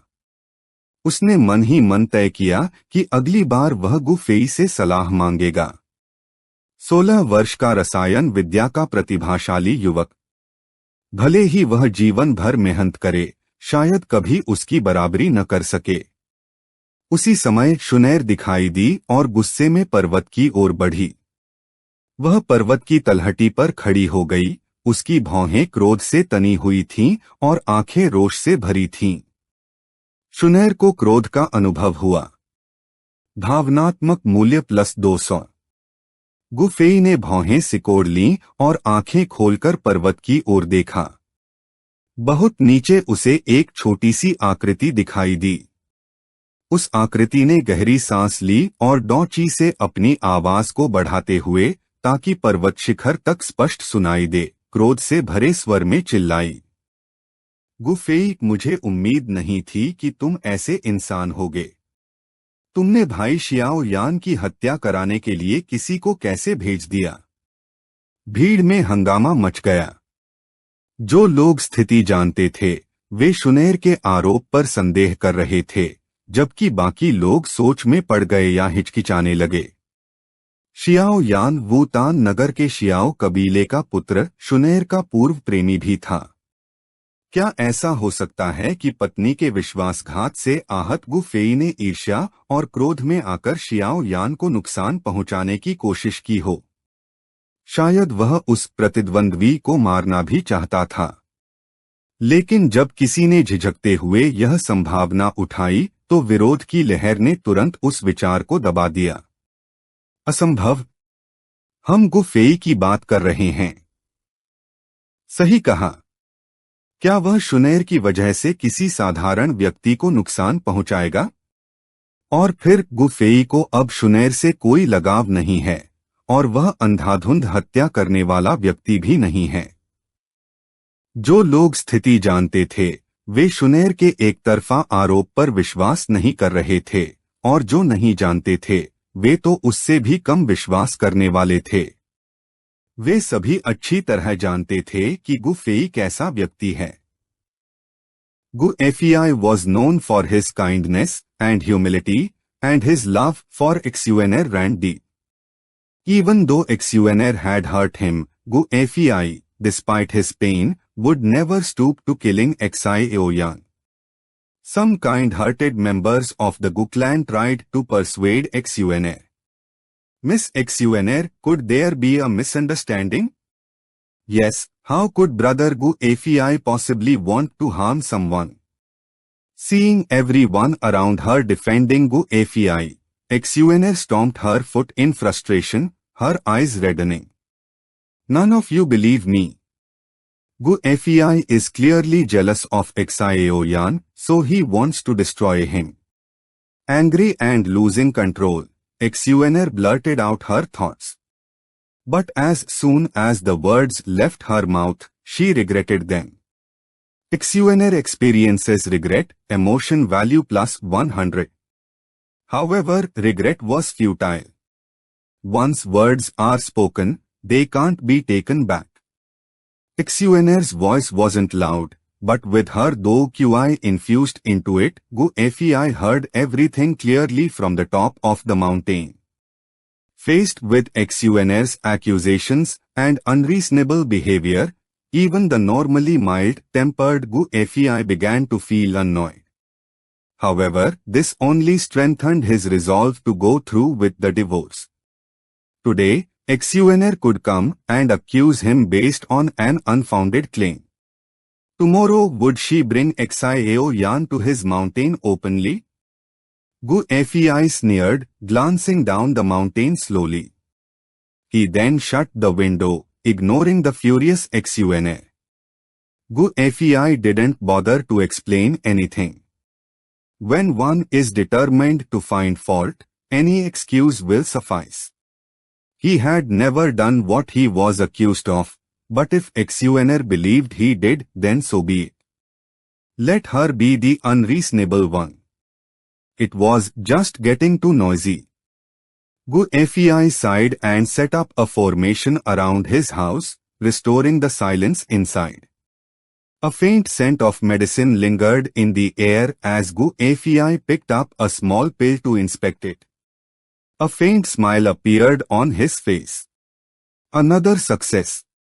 While Guofei was immersed in refining medicine, elsewhere, Guyuan had already learned of the absurd incident that occurred at the base of Guofei's mountain today.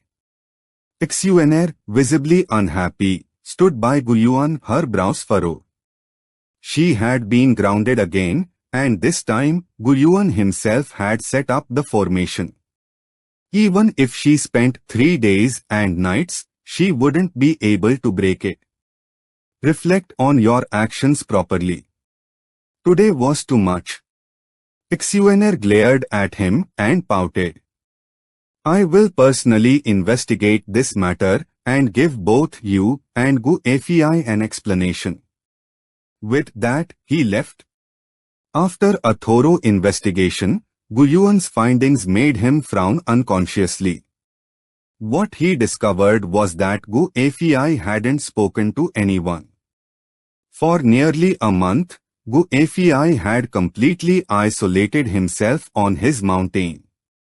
He had spent the entire month refining medicine, and no one had come close to his house.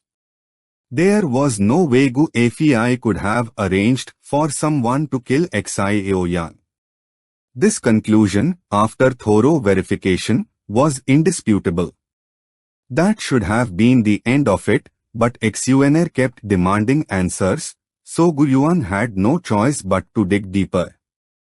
Following the trail, he uncovered someone completely unrelated to the matter. That person was Gu Yao. Guyuan sent someone to invite Gu Yao to the hall for a talk. Gu Yao, having dared to send someone to assassinate Xiao Yan, wasn't afraid of being held accountable. After all, Xiao Yan was just a useless person. Who would care about his life? Guyuan questioned Gu Yao sternly, and Gu Yao didn't hesitate to admit to the deed. It was expected, but still surprising, and Guyuan didn't punish him. Who was Gu Yao and who was Xiao Yan? Xiao Yan belonged to a declining clan. If it weren't for Exuener pressing the matter, Guyuan wouldn't have bothered to investigate. A giant stepping on an ant, who would care? Even if Gu Yao's men had succeeded in killing Xiao Yan, someone like Guyuan, the leader of a reclusive powerful clan, wouldn't care. Moreover, Gu Yao told him that Xiao Yan wasn't dead. His subordinates reported that Xiao Yan was gravely injured and missing, seemingly saved by a mysterious expert. Guyuan was somewhat surprised by this. According to his intelligence, Xiao Yan's current strength wasn't worth his attention. Furthermore, neither the Xiao clan nor the entire Wutan city had a supreme expert. Who was the powerful figure behind Xiao Yan? But Guyuan quickly dismissed this from his mind, as he was busy with many other things. He had already gone out of his way for Exuener by looking into this. Thinking of his headstrong daughter, Guyuan sighed deeply. Because of this incident, Exuener refused to believe her husband. She had once wanted to mend her relationship with Gu Fei. Now, she ignored all evidence and stubbornly blamed Gu Fei. If it weren't for Gu Fei, how could brother Xiao Yan be gravely injured or even go missing? Exuener glared angrily at the distant house at the top of the mountain. Gu Fei, who had been staying in his house for several days, confirmed that the sea-boosting pill was in perfect condition. Feeling satisfied, he began to repair his house, which had been wrecked by the pill lightning. Suddenly, he remembered that he had been refining medicine to pass the time, and was reminded of the 1-month cooling-off period for divorce, which he found absurd. Now that more than a month had passed, it was time to find Guyuan again. Gu Fei couldn't believe that after everything, Guyuan would still dare to use his position as clan leader to pressure him. इस बार शुनर के अनुचित व्यवहार के कारण गुयुआन को सचमुच शर्म महसूस हुई। शुनर ने जो कुछ किया था और जिस तरह वह उसका पक्ष लेते हुए गु फेई को तलाक टालने के लिए मजबूर करता रहा था, उसे याद करके उसे गहरा पछतावा हुआ। उसने सिर हिलाया। अब वह दोनों के बीच मिलमिलाप कराने की कल्पना भी नहीं कर पा रहा था। उसने अपने द्वारा व्यक्तिगत रूप से जुटाए गए सबूत और गुयाओं के साथ हुई बातचीत शुनर के सामने रख दी। यह समझते ही कि शायद उसने गुफेई के साथ अन्याय किया है, उसका चेहरा हल्का लाल हो गया।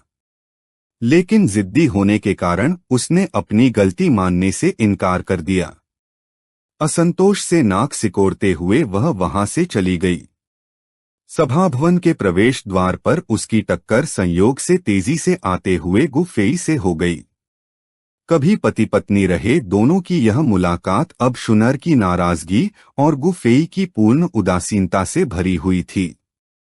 शुनर रुक गई, अपने होंठ काटते हुए मानो कुछ कहना चाहती हो, लेकिन गुफेई बिना उसकी ओर देखे उसके पास से निकल गया, जैसे वह वहां मौजूद ही न हो। दरवाजे पर हुई हलचल देखकर गु युआन ने आह भरी और चाय की एक चुस्की ली। सभा भवन में सीधे और दृढ़ खड़े गुफेई ने बहुत कम शब्द बोले, जिससे गु युआन को उसके और शुनर के दुर्भाग्यपूर्ण रिश्ते पर अफसोस हुआ। उसने गंभीर स्वर में फिर पूछा, क्या तुम सचमुच शुनर को तलाक देने के लिए दृढ़ निश्चयी हो? गुफेई ने सिर हिलाया। हाँ। गु युआन ने आखिरी बार कोशिश की। कोई पछतावा नहीं होगा। गुफेई एक पल के लिए झिझका। शुनर को आशा महसूस होती है, भावनात्मक मूल्य +50। वह खुद नहीं समझ पा रही थी क्यों, लेकिन गुफेई द्वारा अनदेखा किए जाने के बावजूद शुनर जिद करके दरवाजे पर ही खड़ी रही। गुफेई, जिसकी पीठ उसकी ओर थी, कुछ क्षणों के लिए मौन हो गया। अप्रत्याशित रूप से शुनर के भीतर एक अजीब भावना उठी। क्या गुफेई अपना फैसला बदलने पर विचार कर रहा था? वह कोई खिलौना नहीं थी जिसे जब चाहो बुला लो और जब चाहो छोड़ दो, लेकिन अगर गुफेई अपना मन बदल ले तो शायद वह अनिच्छा से उसे स्वीकार कर लेती। बाहें मोड़कर और गाल फुलाकर वह यही सोच रही थी कि तभी उसने गुफेई की ठंडी आवाज सुनी, कोई पछतावा नहीं। अविश्वास से शुनर की आंखें फैल गईं और वह गुफेई की पीठ को घूरने लगी। जैसे ही गु युआन कुछ कहने वाला था, शुनर ने उसे बीच में रोक दिया और दौड़कर गुफेई के सामने आ खड़ी हुई। क्या तुम सच में मुझे तलाक देने वाले हो? तभी पहली बार गुफेई ने उसकी ओर नजर डाली। उसने नीचे देखकर शुनर को देखा। उसकी आंखों में अब वह कोमलता और प्रेम नहीं था जो कभी हुआ करता था। और क्या? शुनर स्तब्ध रह गई। पहली बार उसने पछतावे की कड़वाहट का स्वाद चखा। शुनर को पछतावा महसूस होता है, भावनात्मक मूल्य +10। गुफेई मुड़कर जाने लगा, लेकिन शुनर ने उसकी आस्तीन पकड़ ली। उसने पीछे मुड़कर देखा। उसके चेहरे पर कोई भाव नहीं था और तभी उसने पहली बार उसकी आंखों में आंसू देखे। शुनर खुद भी अपने आंसुओं से उतनी ही हैरान लग रही थी। उलझन में वह उन्हें पोंछने लगी। उसकी सुंदर, आंसुओं से भरी आंखें किसी भी पुरुष का दिल पिघला सकती थीं, लेकिन गुफेई का नहीं। उसने ठंडेपन से अपनी आस्तीन छुड़ाई और विनम्रता से उसके बोलने का इंतजार करने लगा। मैं अब भाई शियाओ यान से नहीं मिलूंगी। क्या हम तलाक न लें, भाई गुफेई? गुफेई के चेहरे पर एक जटिल भाव उभरा। कितना समय हो गया था जब शुनर ने आखिरी बार उसे भाई कहकर पुकारा था। यह दुर्लभ संबोधन अब उससे तलाक न लेने की विनती करने के लिए इस्तेमाल किया जा रहा था। उसके मन में जो थोड़ी बहुत भावनाएं बची थीं, वे भी शुनर ने अपने ही हाथों से पूरी तरह कुचल दी थीं। नहीं शुनर, तुम्हें समझना होगा, यह कभी सिर्फ मेरे बारे में नहीं था। गुफेई मुड़ा और धीरे धीरे दरवाजे की ओर चल पड़ा। उसकी आवाज पीछे से सुनाई दी, मुझसे और विनती करने की जरूरत नहीं है। हालांकि गुफेई शारीरिक रूप से अधिक दूर नहीं था, फिर भी शुनर को ऐसा लगा जैसे वह अब कभी उसकी पहुंच में नहीं आएगा। शुनर को पछतावा महसूस होता है। भावनात्मक मूल्य +200। शुनर को दुख महसूस होता है। भावनात्मक मूल्य +200। शुनर एक प्राचीन लकड़ी की कुर्सी पर ढह गई। उसकी आंखें साफ दुख से भरी हुई थीं। पिताजी, क्या मैंने सच में कुछ गलत किया था? गुयुआन ने उसकी ओर गहरी नजर डाली, लेकिन कुछ नहीं कहा। अपनी लहराती हुई आस्तीनों के साथ वह वहां से चला गया। सभा भवन की घटनाएं जल्दी ही फैल गईं। शुनर की मनमानी की गु कुल के कई युवा सदस्यों ने निंदा की, जबकि गु फेई के प्रति सहानुभूति बढ़ती गई, जिसने अपने दुख को गरिमा के साथ सहा था। भाई गु फेई जैसा उत्कृष्ट पुरुष, और शुनर ने उसका दिल तोड़ दिया। हालांकि जल्द ही गु कुल की कई महिलाओं ने इसे एक अवसर के रूप में देखना शुरू कर दिया। अब जब गु फेई का शुनर से तलाक हो चुका था, तो क्या इसका मतलब यह नहीं था कि उनके पास मौका था? कौन सी लड़की ऐसी थी जिसने देर रात तक ऐसे सुंदर और प्रतिभाशाली पुरुष के बारे में सपने न देखे हों? अगले कुछ दिनों में जब भी गु फेई अपने पर्वत से बाहर निकलता, वह खुद को कई महिलाओं से घिरा हुआ पाता। बुजुर्गों की पोतियां उसे फूल लातीं, बचपन की सहेलियां उसे घूमने के लिए बुलातीं, और उससे बड़ी उम्र की कुछ महिलाएं भी उसका साथ चाहती थीं। हर कोई किसी न किसी बहाने उससे संपर्क करने की कोशिश करता था। गुयान को स्नेह महसूस होता है। भावनात्मक मूल्य +1। गुटिंग को स्नेह महसूस होता है। भावनात्मक मूल्य +1। इसी तरह की भावनाएं इन दिनों लगातार आती रहीं। एक दिन जब गु फेई अपने पर्वत पर साधना कर रहा था, कई प्राचीन बुजुर्ग व्यक्तिगत रूप से उससे मिलने आए। उनके साथ 2-3 छोटी शर्मीली युवतियां भी थीं।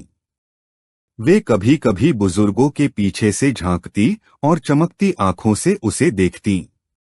चाहे गु फेई कितना भी अनजान क्यों न होता, अब तक वह समझ चुका था वे उसका रिश्ता कराने की कोशिश कर रहे थे। एक बुजुर्ग ने स्नेहपूर्वक उसका हाथ थपथपाया और व्यक्तिगत विषयों पर उससे बात करने लगा, साथ ही बड़ी चतुराई से अपनी पोती की सुंदरता और ताकत की प्रशंसा भी करता रहा। गु फेई पहले कभी किसी चीज से नहीं डरा था, लेकिन बुजुर्गों और युवतियों की तीव्र निगाहें, मानो वे किसी दुर्लभ खजाने को निहार रहे हों, उसे असहज कर रही थीं। आखिरकार उन्हें विदा करने के बाद गु फेई ने लंबी सांस छोड़ी। उनकी मंशा अच्छी थी, लेकिन वह इस सब में सहज महसूस नहीं कर रहा था। इतनी सारी सुंदरियां, उन्हें चिंता नहीं थी कि वह कहीं बहक न जाए। कई दिनों तक ऐसा चलने के बाद गु फेई समझ गया कि इन लोगों की नजर में वह एक अनमोल वर था। लेकिन लगातार हो रहे इन हमलों के बावजूद उसने किसी का प्रस्ताव स्वीकार नहीं किया। इस समय उसका एकमात्र ध्यान और अधिक शक्तिशाली बनने पर था। लेकिन गुलोक में रहना बहुत सुरक्षित था। शुनर के अलावा वहां कोई ऐसा नहीं था जिसकी किस्मत इतनी ऊंची हो कि उसके सिस्टम को भावनात्मक मूल्य प्रदान कर सके। दूसरे शब्दों में गु फेई को गुलोक में रहकर और शक्तिशाली बनना कठिन लग रहा था। वह गुलोक में शांति से साधना कर सकता था। आखिरकार वहां संसाधनों की कोई कमी नहीं थी, और उसके दादा गुलिये कुल में अत्यंत सम्मानित व्यक्ति थे। यदि गु फेई मेहनत से साधना करता रहता तो उसका भविष्य निस्संदेह उज्जवल होता। लेकिन सिस्टम की शक्ति का अनुभव करने के बाद गु फेई एक ही जगह रहकर साधना करने से संतुष्ट नहीं हो सकता था। वह जल्दी से जल्दी शक्तिशाली बनना चाहता था, इतनी शक्ति प्राप्त करना चाहता था कि शीर्ष विशेषज्ञों का मुकाबला कर सके। ऐसा करने के लिए उसे अवसरों की आवश्यकता थी, ऐसे अवसर जिनका लाभ केवल उसका सिस्टम ही दिला सकता था, एक ऐसे देवता की तरह जो पर्याप्त भावनात्मक मूल्य मिलने पर कुछ भी कर सकता था। लंबे विचार विमर्श के